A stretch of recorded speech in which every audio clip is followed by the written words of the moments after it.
Angele ko fe ka fu ka wale imando amba fo ko aw bismillah Cherifla TV bamananga kuna foni kene ka mimi wala like awye Mali kunga ani jien fan wara kunga ma fo ngone nye akumasele ye bakuruba kuna foni ufle Mali surasiya kala ke Europe Britannique militaire kalande ngoro ye demeke julila kanyashi Mali surasiya ani juli mara yoromo nyon deme kaloni krefede keleli kalo kadra kono CICB la ayemu kalande nga tondu amakoro ulu fene ye uka kene ba sigi singa amatella kenyere jabaranizo uka to fene do ulu ye donda ka wuri kene sigi singa jabaranizo labara chugula ka kunje ni mauludu nabawiye ale labebe sena Mali jamana kono bamananga kuna voni na mabawo ye nununde minu mina fese awiye awdangana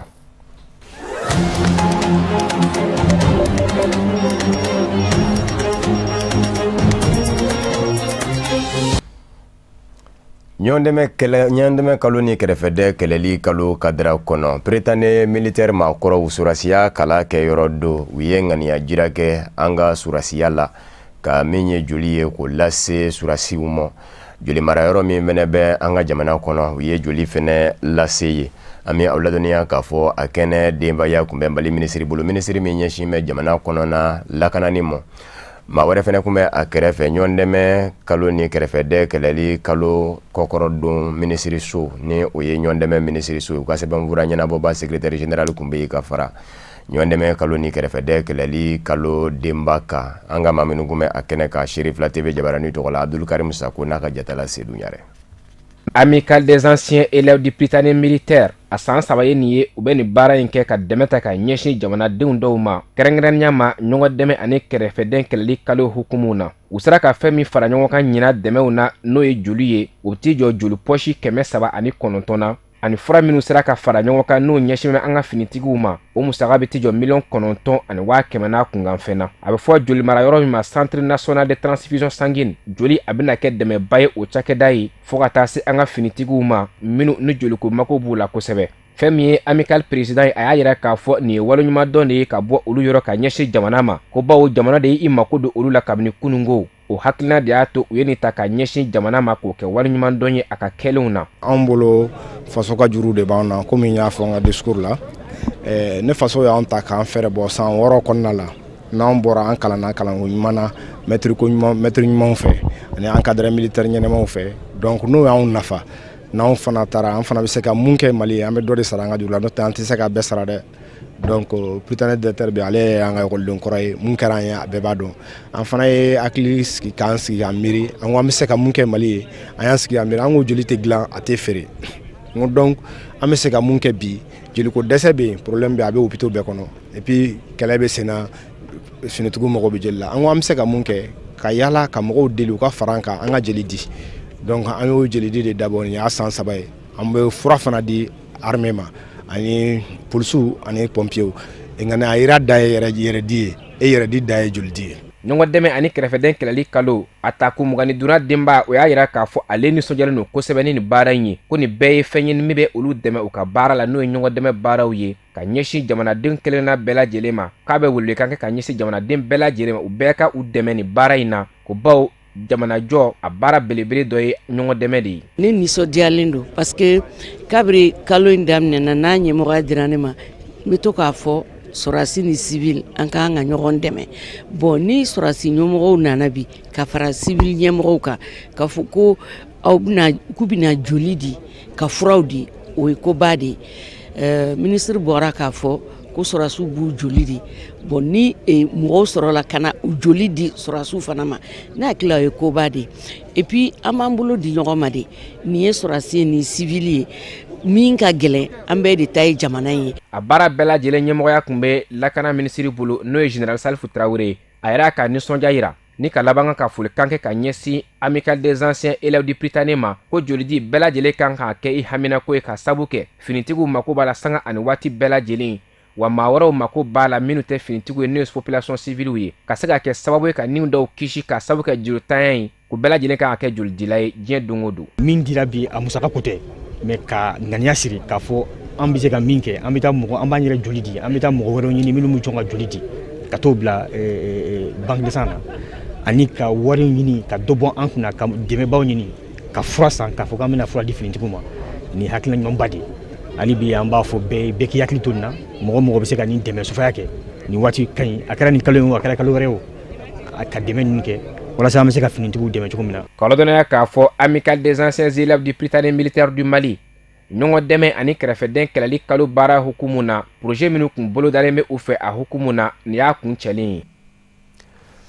Ka sanga ni u tɔɲɔgɔnw ka hakilina ye u tɔɲɔgɔnw minnu bira ni olu ka hakilina kun tɛ dɔwɛrɛ ye bɛnkan banga bɛ se ka na an ka jamana kɔnɔ cogo min. Kalandenw ka tɔn min bɛ wele ko Association des élèves et étudiants du Mali AEM a ma kɔrɔw u farala ɲɔgɔn kan ka ɲɔgɔn bɛɛ ba nun don ɲɔgɔn bɛɛ ba in ta ko gale de do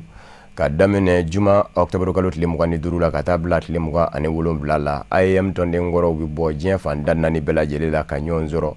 ka se ka jateminɛ kɛ bɛnkan fanga min ni u ka wulikajɔ fɛnɛ kɛra sababu ye ka nati an ka jamana kɔnɔ jamana yɛrɛ bɛɛ cogo minnu na bi u ka bolomafara bɛ se ka kɛ mun ye hali bi bɛnkan fanga kɔrɔ donni ni Mali jɔli la AEM tɔnden kɔrɔw bɔra fa bɛɛ lajɛlen la ka ɲɔgɔn sɔrɔ Centre international de conférence Bamako CICB la an ka maminu kumɛ a kɛnɛ ka Samayira Sanogo ni Fusini Kita. Écoledenw ka tɔnba min bɛ wele ko Association des élèves et étudiants du Mali AEM a jɔyɔrɔ bonyana kosɛbɛ bɛɛ fanga nali la an ka jamana kɔnɔna na ka sanga ni wulikajɔw ye minnu ma dogo maa si la ka tugu o hakilina ninnu tali la minnu kɛra tare ye jamana yiriwali baaraw la a bɛ n'a fɔ laɲini min kun kɛ bɛ masa Ala fɛ ka ɲɛsin AEM ma min bɛ tali kɛ jamana labaarali la o baara kunfɔlɔw bɛ n'a fɔ olu kɛra sabatifɛnw ye. O la an bɛ don min na i n'a fɔ bi Association des élèves et étudiants du Mali tɔnden kɔrɔw minnu bɛ wele ko des anciens de l'AEM o y'a laɲini ka fara ɲɔgɔn kan ka wulikajɔw kɛ walasa ka hakili falen dɔw kɛ minnu bɛ se ka bange siraw wɛrɛ la minnu latamali bɛ bɛn ani keleya sinsin jamana kɔnɔna na. Mali bɛ se ka bɔ ni dingɛ in kɔnɔ. Il s'agit seulement min ni min ka kan min bɛ se min na o ka d'o ma. N'an taara o sira fɛ sisan aw yɛrɛ bɛ n'aw yɛrɛ ɲininka ko mais an tun t'a dɔn k'a fɔ ni mɔgɔw bɛɛ tun bɛ Mali la u bɛ se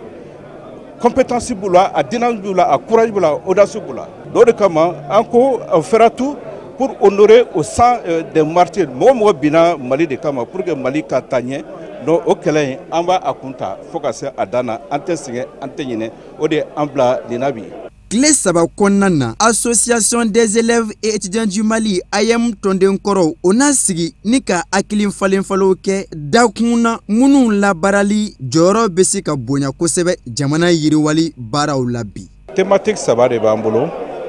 a fɔlɔ o ye AEM jɔyɔrɔ kɛra min ye école ko la ani AEM ka ye rôle min joué démocratie nali la an ka jamana kɔnɔ. Thème filanan o ye gouvernance ye n'i ko gouvernance i ko bonne gouvernance mauvaise gouvernance maintenant i ko démocratie an bɛ démocratie la mais démocratie gɛlɛyaw b'a kɔnɔ donc sécurité fana bɛ yen donc lakanabaliya min bɛ jamana kɔnɔ an bɛ hakili jagabɔ kɛ pour que solution bɛ se ka sɔrɔ o la cogoya min na pour que Mali ka segin a cogoya la donc thème sabanan o ye école ye l'école malienne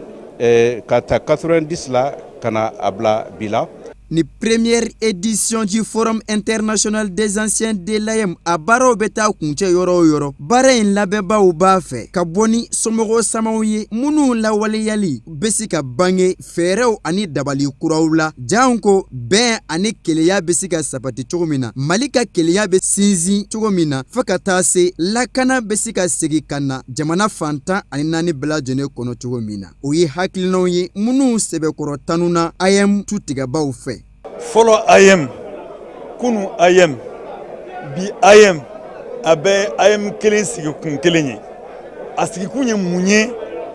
ekɔdenw ka jo sariyaw ka tɔpɔtɔ tiɲɛ fana bɛ bɔ dɔɔni de bon tiɲɛ bɔ waati de sera tiɲɛ kɔnɔbara sera kalo 9 na donc a bɛ bɔ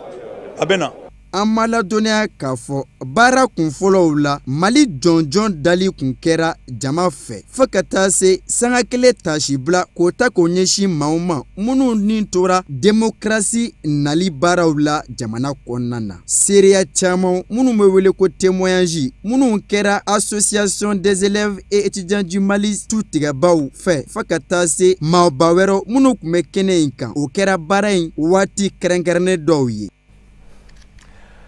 Mawludu labɛn kadara kɔnɔ ni o ye Muhamadul Mustafa nɛɛma ni kisi bɛ a ye ka bange ni labɛnw ye silamɛya dɛmɛtɔ Ansar kɔnɔ jɛkulu min ɲɛsin bɛ a labɛnni ma o ni coopération de Bamako kɛmɛ k'u tɛgɛ di ɲɔgɔn ma nin bɛ kɛ a san sabanan ye ka foire du Mawludu sigi sen kan Mawludu dɔgɔba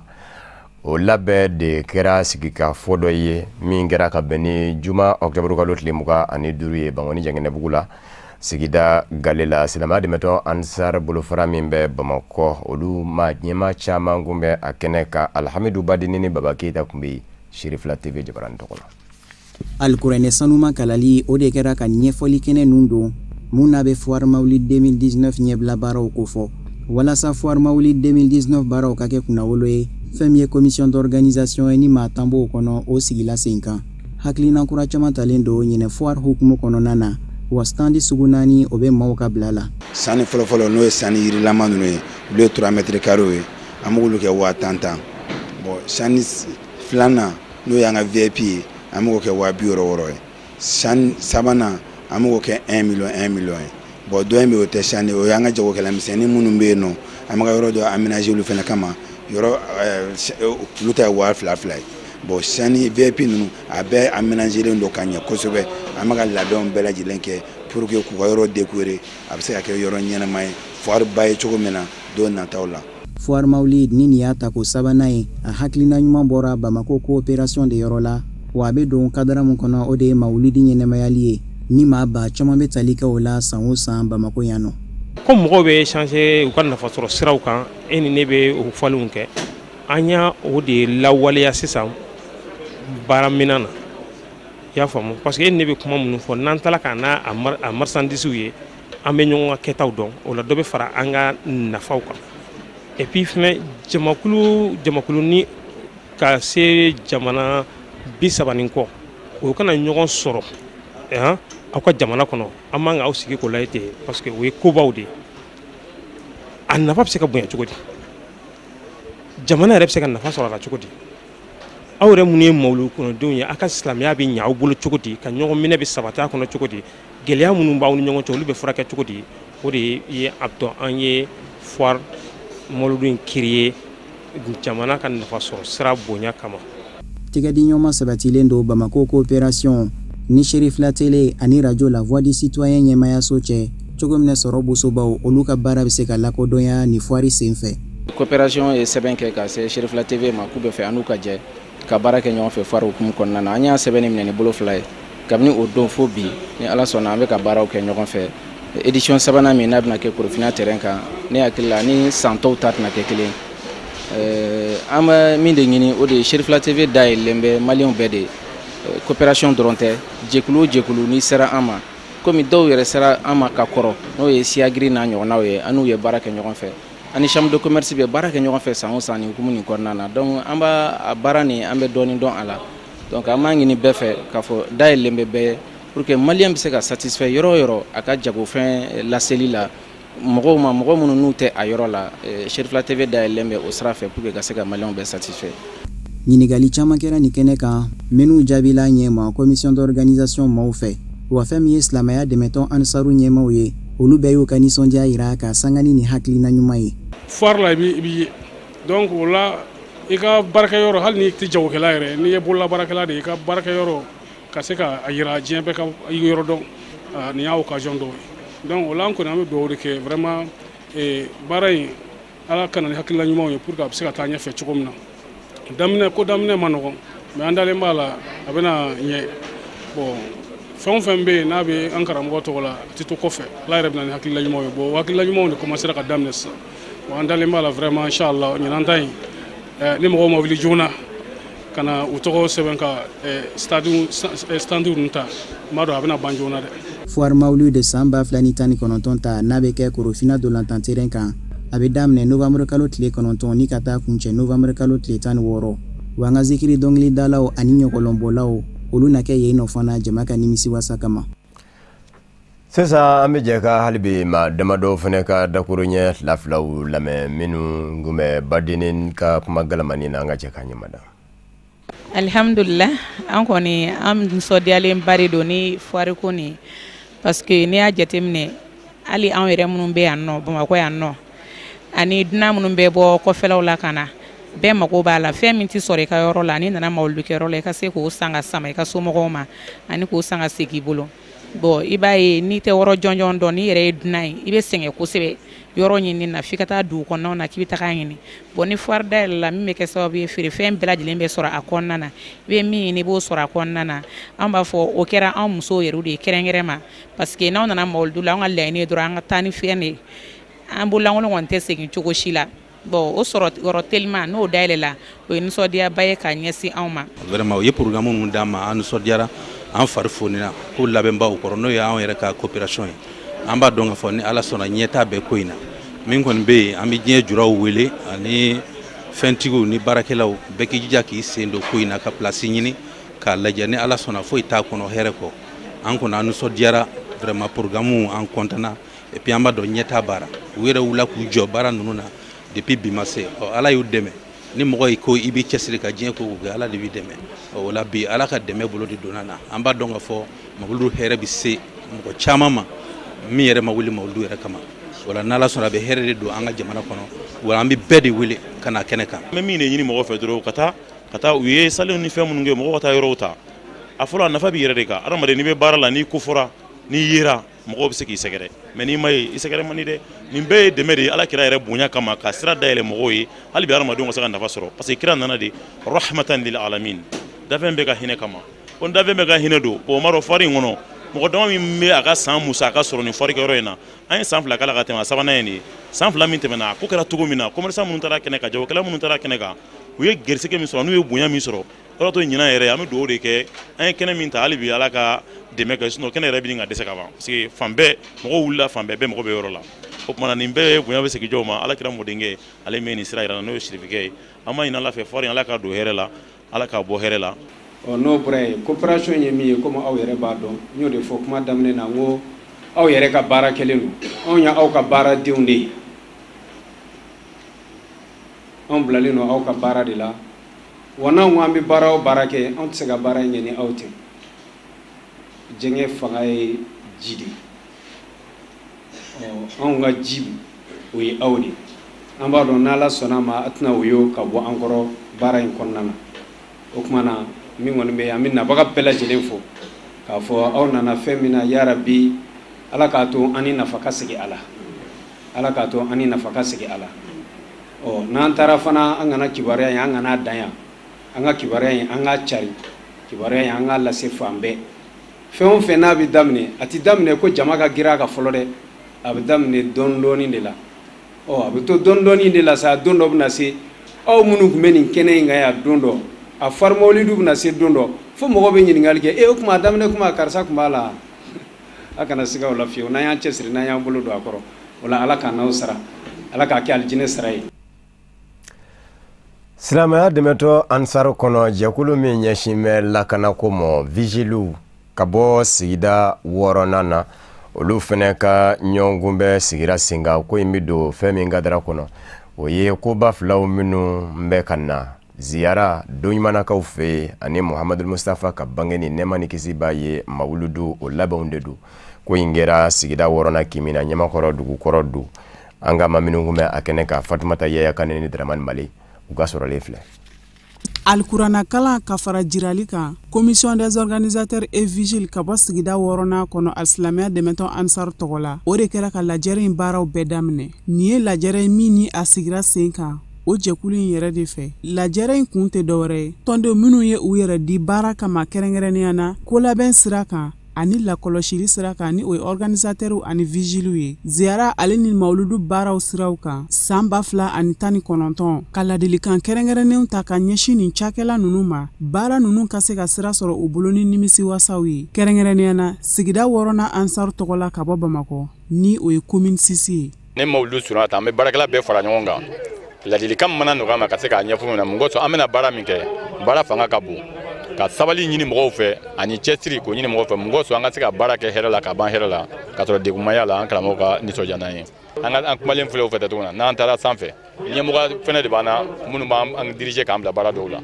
ni lajɛrɛba in senfɛ miniti kelen tasibila kɛra ka ɲɛsin tɔnden kelenkelenna bɛɛ lajɛlen ma minnu ni u ye an dabama ka wele jaabi commission des organisateurs et vigiles sigida 6nan kɔnɔ a birodenw ye ɲɛfɔli kɛ sariya caman kan minnu ni o tara ansar ɲɛmayaso fɛ ka ɲɛsin nin baarakɛla ninnu kelenkelenna bɛɛ lajɛlen ma o sariya ninnu na maa damadɔw be jɛmakɛ ni olu sendonni ye baara in na musolaasiritɔw kan ani denbatigiw ka taa se kɛnɛya ma labɔli kɛ maa minnu farikolow la o tilala ka tɔmi sigi a kan k'a fɔ b'a laɲini nin cakɛla nunu kelenkelenna bɛɛ lajɛlen fɛ u ka matarafali kɛ waleya caman fɔlen nunu kan ni tile damadɔ ala kama baara in kɔnɔna na cakɛla nunu y'a yira k'a fɔ ko ɲɛmayaso ka nin laɲini nunu kɛra nimisi wasaw ye mawludu de bɛ ka se u y'an wele ka na ladilikanw de fɔ an ye baara in bɛ ɲɛ cogo di pour que an karamɔgɔ bɛ se ka wasa cogoya min na bon hakilina min bɛ ne la ni ne bɛ wele kan min bilasira n baden tɔ minnu ma minnu ye kɛnɛ sɔrɔ ani minnu ma kɛnɛ sɔrɔ baara in laɲini tɛ dɔwɛrɛ ye an bɛ se k'an cɛsiri cogo di baara in bɛ ɲɛ cogo jumɛn la farifoni ani k'an ka ɲɛmɔgɔw labato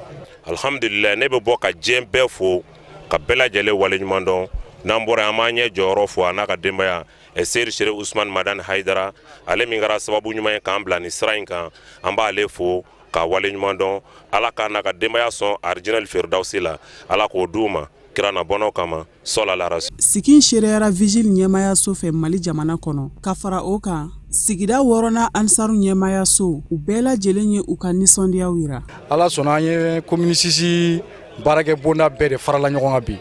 a vigile a n'a organisation baara yɛrɛ yan'an ka don baara kɔnɔ an mago bɛ laɲini minnu na an mago bɛ baara kɛ cogo min na pour que an bɛ se ka karamɔgɔ n'a ka jama wasa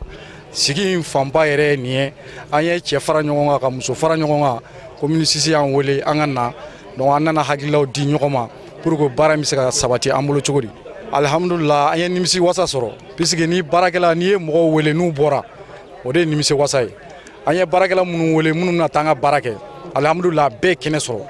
bon an kumana fana bɛɛ y'a faamu mais fɛn fɛn se bɛ n k'a k'u ye n b'a k'u ye parce que ni numéro 1 bɛ ansaru la o ye baarakɛ jɛkulu ninnu ye olu ye an ka numéro 1 de ye parce que olu bɛ wuli ka jɔ la su ni tile karamɔgɔ bɛ se ka lafiya cogo di karamɔgɔ ka denbaya bɛ se ka lafiya cogo di o la n'olu mago jɔra anw na sigi wɛrɛ t'anw sigi kun t'anw na ɲɛmɔgɔya la n'olu sago kɛli tɛ ani karamɔgɔ sago kɛli tɛ commune 6 tɔndenw ye wele bila alisilamɛya dɛmɛtɔn ansar tɔnden bɛɛ lajɛlen ma bɛɛ lajɛlen ka bɔ dimanche sɔgɔmada ka nɛgɛ ɲɛ 7 kunbɛn 26 mars dolanci kɛnɛba kan ni ka taa o kɛnɛba in sanuya togo min na mawludu ka se ka don hɛrɛ la ni ka bɔ hɛrɛ la wele ka kɛlɛkɛlɛ min bolo o ye ka commune 6 cɛ n'a muso bɛɛ lajɛlen wele parce que ala ye anw kɛ mawludu jatigi de ye n'o ye mawludu denkudi ni a bangini a bɛɛ bɛ fɛ k'an fɛ commune 6 la yan o la anw ye jatigiw de ye anw t'a fɛ kala ka mɔgɔ kelen waasi ka sababu kɛ ko yɔrɔ dingɛ bɛ yen walima fɛn dɔ bɛ yen i taara bala la an bɛ aw ladɔnniya k'a fɔ ko nin jɛkulu ni o ye commission des organisateurs et vigiles ye silamɛya dɛmɛtɔn ansar tɔgɔla sigida 6nan kɔnɔ a biroden bɛ taa maa 17 na ka lajɛrɛ in ta ko 4nan kɛnɛ de ye nin ye sibiri octobre kalo tile 26 in na kɛnyɛrɛ ye jabarani zow ka tɔn amatel la u ye a ma ɲɛmɔw fara ɲɔgɔn kan ka dɔnta kaburiya sigi kɛnɛ sigi sen kan min bɛna kɛ sababu ye ka dɔntaw kaburiya telew labaara cogow la an ka maa minnu kun bɛ a kɛnɛ kan o ye Mariétou Diallo ani Ibrahima Kulubali u ka sɔrɔlen filɛ télévision privée u ka jɛkuluba Amatel a ye nin kalanbolo in sigi sen kan ka télévision privée u fara ɲɔgɔn kan walasa u ka n'u ka dɔntaw kanguruya cakɛda ninnu maracogo kan ani a musakakow jateminɛni télévision farala ɲɔgɔn kan ka association dɔ dilan u bɛɛ lajɛlen bɛ min kɔnɔ u b'u ka problème fɔ ɲɔgɔn ye u b'a essayer ka conseil de ɲɔgɔn ma alors u bɛ se ka taa état fɛ ka taa fɛn dɔw ɲini état bolo donc association yɛrɛ kun y'o de ye ni min fana tɛ sira ɲuman kan an b'a a f'u ye u ka sira ɲuman ta nin kalanbolo in sigila sen kan pour que télévision k'a dɔn peuple fana k'a dɔn k'a fɔ télévision tɛ se ka taa ni wari ma sɔrɔ parce que entreprise de don i bɛ mɔgɔw sara i bɛ programme san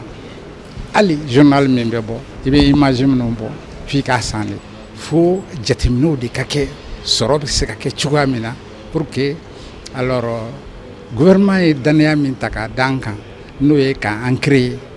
comme jamana tɔw ta créer cogo min an ka se ka o fa.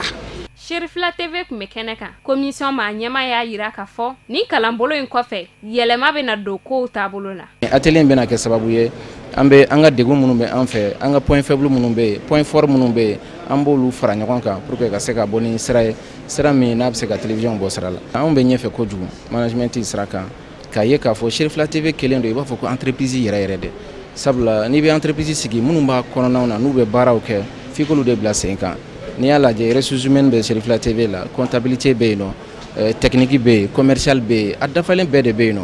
mais ni atelier in bɛna kɛ sababu ye an bɛ se ka bɔ fɛn dɔ kalama an tɔɲɔgɔnw fana fɛ min fana tɛ anw fanfɛla la an b'a essayer k'o fana fara kan sinon an bɛ Ala fo k'Ala barikada parce que an bɛ avancer la kosɛbɛ mais camanba de bɛ kɔfɛ parce que entreprise tɛ tile kelen ko ye bon c'est sûr que Cherifla TV kɔnɔna na yiriwaw bɛ na waati bɛɛ an sigikun de y'o ye tant que wari bɛ sɔrɔ tant que musakaw bɛ économiser a ka ca Ala fɛ baarakɛlaw fana sara dɔ bɛ fara o kan. Cakɛda min yɛrɛ ka baara ɲɛsinlen don ja carili ma ale ɲɛma fana kun bɛ kɛnɛ kan a ko an ma teli ka nin hakilina in diyara ale ye kosɛbɛ wa u ka dɛmɛ bɛ u yɔrɔ walasa don o don dɔ ka fara télévision privée u ka baara ɲɛ kan. Télévision bɛ ka falen sisan kosɛbɛ fɔlɔ télé kun bɛ kɛ cogo min na ani sisan a bɛ kɛ cogo min na kelen tɛ internet bɛ yen satellite bɛ yen wa chaîne cayara. Comme a y'a faamuya fɛnɛ maliyɛnw bɛ fɛ ka maliyɛn télévision lajɛ kosɛbɛ ka maliyɛn kibaru mɛn kosɛbɛ donc il est important que télévision ka kuma ni ɲɔgɔn ye u k'a faamuya fɛnɛ comme quoi nin télé kura ninnu ani télé kuraw kɛcogo tɛ se ka kɛ kelen ye u kan ka u ka télévision chaîne minɛ i ko entreprise u kan ka plan sɔrɔ u bɛ plan minnu suit ka mɔgɔw sɔrɔ mɔgɔ minnu ka baara y'a ye fɛnɛ mɔgɔ minnu bɛ terrain kan ka marché ɲini ka contenu kuraw ɲini mun ka di maliyɛnw ye. Donc, anw ka yɔrɔ la SMTD la gouvernement fana ye anw créé pour que an ka se ka infrastructure de diffusion lase Mali fan bɛɛ pour que ka aw dɛmɛ a ka se Mali fan bɛɛ la donc an ye dɛmɛ daminɛ halisa an bɛ continuer ka dɛmɛ kɛ mais dɛmɛ fana b'a demander aw fana ka prêt parce que télévision fana ye mun ye fɛn giriman don donc anw bɛ k'aw kɛrɛfɛ k'aw dɛmɛ donc a ye kuma a ye ɲɔgɔn faamuya. N'a mago b'an kuma o kuma an bɛ na pour que vraiment nin défi in TNT in a ka se ka Mali tɔgɔ lase diɲɛ fan bɛɛ. Communication journalisme jate bɔcogo impôt ni taxi droit d'auteur ninnu bɛɛ kɛra baabu senw ye minnu walawalala nin kalanbolo in senfɛ. Npogotigiw tɔgɔla kɛnɛba ni o ye forum national de la jeune fille ye a bɛ sigi sen kan Novembre kalo tile 23 n'a tile 24 dakun ye fɛn min ye o ye npogotigi ninnu u yɛrɛw ladon jogo ani sɔrɔ nasira ka u kan ka se ka don muruba kala la cogo minnu na kuma bɛna kɛ ninnu bɛɛ lajɛlen ka o kunnafoni di kɛnɛ de sigira sen kan ka bɛn ni juma octobre kalo tile 25 ye kɛrɛnkɛrɛnnen ɲɛna denmisɛnjɛkulu fɛ denmisɛnjɛkulu min bɛ wele ko réseau international de la jeunesse du Mali RENA JEM a kɛra u yɛrɛw jabala la sigida 2nan hippodrome Kina Amadou Diallo Abdoulaye Sokodogo kun bɛ yen kumakan bɛ lase maa min fɛ Abdul Karim Sako. Forum national de la jeune fille ale ye sigi ye min n'a kɛnɛ bolodalen don ka bɛn kalo tile 23 a n'a tile 24 ma n'o ye novembre kalo ye a baaraw bɛɛ lajɛlen bɛna taa kɛ Segu. Laɲini min b'a la o de k'a fɔ ka kunnafoniw di kunnafoni minnu bɛ tali kɛ bogotiginiw ka hakɛw kan n'u k'a ma jeune fille kɛrɛnkɛrɛnnenya ma bogotigini minnu n'u k'a ma ko domestique n'o ye sokɔnɔ baarakɛlaw ye ani kɛlɛ kɛra sababu ye ka minnu wuli ka bɔ u sigiyɔrɔ la n'u k'a ma filles déplacées des conflits a baaraw bila tali kɛ ninnu ka hakɛw kan tile 2 in baara kɔnɔna na. Ni ko pogotigini i ko muso mais pogotiginiw ka préoccupation u ka problème a donnen bɛ de façon générale musow ta kɔnɔ. Donc de telle sorte que u tɛ se ka ye donc an ka rôle ye ka o bɔ o kɔnɔ ka a yira diɲɛ mɔgɔ la k'a fɔ vraiment pogotiginiw bi na u ka problème kan ka ta a da ma da ka mago la n'o y'u ka kalanko ye n'o y'u ka kɛnɛyako ye n'o y'u ka baarako ye n'o y'u yɛrɛ ka diɲɛlatigɛ taaɲɛko ye donc o kuma ka bɔ k'a fɔ bɛɛ k'a mɛn dɛmɛbaga fɛn fɛn b'a la a kɛra gouvernement a kɛra partenaire de u bɛɛ k'u sen don a la pour que a ko bɛ se ka ɲa cogo min na. Forum national de la jeune fille maa 250 olu de sen kan ka ye a baara in na Segu mara kɔnɔna na a baara bɛɛ lajɛlen ɲɛmaya talen bɛ ka di ministre min ma o ministre min ɲɛsin bɛ musow du ani denmisɛnninw ka koɲa ma fo ka taa se ministre min ɲɛsin bɛ kɛnɛya koɲaw ma ani ministre min ɲɛsin denmisɛnninw ani farikolo ɲɛnajɛ koɲaw ma ni baaraw bɛɛ lajɛlen musagaw a baaraw labɛnbaw ka fɔ la a bɛ taa jɔ sefa miliyɔn 28 la kɛmɛ sarada o kɛmɛ sarada 30 ɲɔgɔnna o kɔni bɛ bolo kɔnɔ ka ban. Nin y'a an ka forum ta ko 4nan ye an y'a kanu k'a kɛ ɲina Segu no Ala sɔnna a ma novembre kalo tile 23 ani tile 24 an b'a kɛ Segu ministère saba ka bonya kɔnɔ n'o ye ministère de la promotion de la femme, de l'enfant et de la famille, ministère de la jeunesse et des sports, ministère des affaires de la santé et des affaires sociales. Ani an ka dɛmɛbaga fɛn fɛn bɛ yen n'o ye plan ye o ye EDICO ye o ye projet Suède ye ani bon dɛmɛbaga caman bɛ yen u bɛ u sen don nin ko la pour que ka baara kɛ. An y'a kanu k'a fɔ na nin édition in na nin taliko in na an ka bɔ ni projet dɔ ye projet mun bɛ se ka a to vraiment dɛmɛ bɛ se ka s'u ma kɛrɛnkɛrɛnnenya la tuma bɛɛ et puis a ka kɛ dɛmɛ nafama ye mun bɛ se k'u bɔ nɔgɔ la. Renagem ale ye kulu ye tɔn 250 olu bɛ ɲɔgɔn sɔrɔ min kɔnɔ fo ka taa se sifinw ka jɛkuluw ma n'u ye mouvement des jeunes ye a baaraw bɛna kɛ Mali région bɛɛ lajɛlen kɔnɔna na fo ka na se Bamako district bɛɛ lajɛlen ma kɛnɛya ani kalanko fo ka taa se farikolo ɲɛnajɛw baaraw ma a bɛ kuma ninnu kan kosɛbɛ a jɛɲɔgɔnw n'u ye partenaires ye o ye projet Suède ani plan international EDICO.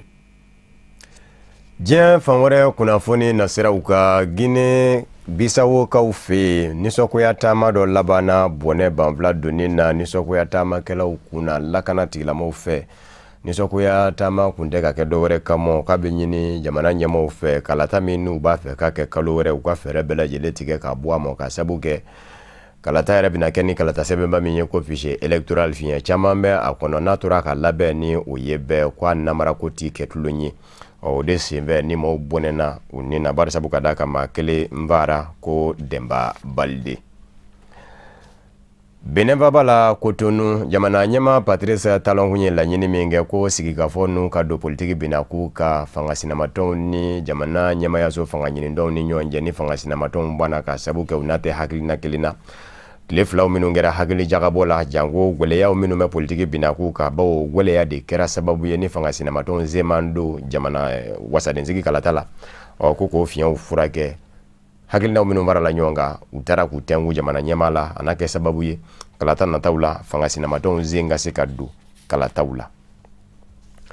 Centrafricains fɛ diɲɛselekɛnna ni tɔma Nations Unies bolofara min ɲɛsin bɛ mangama yɔrɔ ma degunnenw ladonni ma Haut Commissariat des Nations Unies aux réfugiés HCR a sera ka Centrafrica den dɔw lasegin ka na Centrafrique jamana kɔnɔ manga kun kɛra sababu ye olu k'u sigiyɔrɔ bila kabini san 2013 nin sen minnu nana Centrafrique jamana kɔnɔ a denw na o ye Cameroun ni daw ye a jiramɛ k'a fɔ maa caman de kɛmɛ ka Centrafrique jamana bila minnu bɛ ka ladon HCR fɛ wa don nataw la ale bɛ minnu bɛ kɔ kan olu fɛnɛ na don. O Centrafrique jamana kɛlɛ binaku ka maa min bɛ diɲɛselekɛnna ni tɔma Nations Unies tɔgɔ la Centrafrique jamana kɔnɔ u ka basigili jɛkulu nasira ka MINUSCA ni Senegal jamana den don. A kumana diɲɛselekɛnna ni tɔma Nations Unies ɲɛmayaso kɔnɔ Jabala la New York Amérique duguba la ka jira k'a fɔ gwɛlɛyaba bɛ MINUSCA ka Centrafrique basigili la ka sabu kɛ a bila bɛ mina min kɔnɔ mina in nvɛrɛndɛ ka se ka baara kɛ ka se ka Centrafrique basigi o kumana ko a bɛ a ɲini diɲɛselekɛnna ni tɔma Nations Unies ɲɛmayaso fɛ MINUSCA dɛmɛw ka kɛ ka ɲɛsin a mɔ jango a bila bɛ baara min na baara in bɛ nɔgɔya a bolo. Zimbabwe jamana kɔnɔ maaw bɔra ka caya jamana ɲɛma yɛrɛ ka laɲini don Emerson Mnangagwa ka sabu kɛ bariko min damɛ Zimbabwe jamana ka setigi jamanaw fɛ Ameriki jamana kɛmɛ ka jira k'a fɔ Zimbabwe jamana a bi ɲangi ka sabu kɛ maa min kun bɛ jamana ɲɛmaya la ye cɛkɔrɔba Robert Mugabe n'a fatura kɔsada in na oni okunde hakilina kelena afatule ni bije hali ni fanga yelemambe Ameriki jamana sende ka baruko yinwili wode koso jamana dem bora jamana nyama tokola ka nisokuya jira jienselegena ni sedigi jamana ulaka fo ubeka mo tonyo ni nyanginyi ka sabuke sedigi jamana ti nanika nafolo ye ka do Zimbabwe na fasoro sera dafe ka kemegwele ya baye Zimbabwe jamana demu Ethiopia marami manga ndande kumashi ukamako oromo nisoko ya tama ubulodara yembana ngau nilakana tikilama ucharakara nyona ma biworo anima wolomla nyona bonena anina ngama chalaki do de kembe ka moshuka ke kwinga madawula mado jabarani ndigi fena do mamino me wele kwasada ina ko activist uni utefanga nyini ndongono abarata ubutoka wuli kabla fangana ka fanga mafinya ya Jawara Mohamed ale de ka wele de kera sababu ka ko inlase Ethiopia ma nyemomo barisa bukadaka aya jira ka fo ukabo kuka nisoko ya jira fangana Abi Ahmed ne o ministeri nyama ye bi fangana yo deme don deme no na ukake ministeri nyama ye nga bilamano fo menyongo aya yere ko ningale ka do ko fo ako bi ka ke ministeri nyama ye onona me kalo nata kalasta nasrauka Odefena bidanziki bamananga kuna foni na mimbara la nyonga ka lase au ma kuna foni diso nyema ya sofa ka benini kumanye ka foli ni wale nyimano lase au ma maliko na ni maliko ka au mununge ngume ka nyimada ka nyeshin jabaranu mo wala sa famu ya bise soro fa Cherifla TV bamananga kuna foni na lase lewera ni mami minyonzoro Usman Zogore do yano chakambe jian wati wore na lasfonamo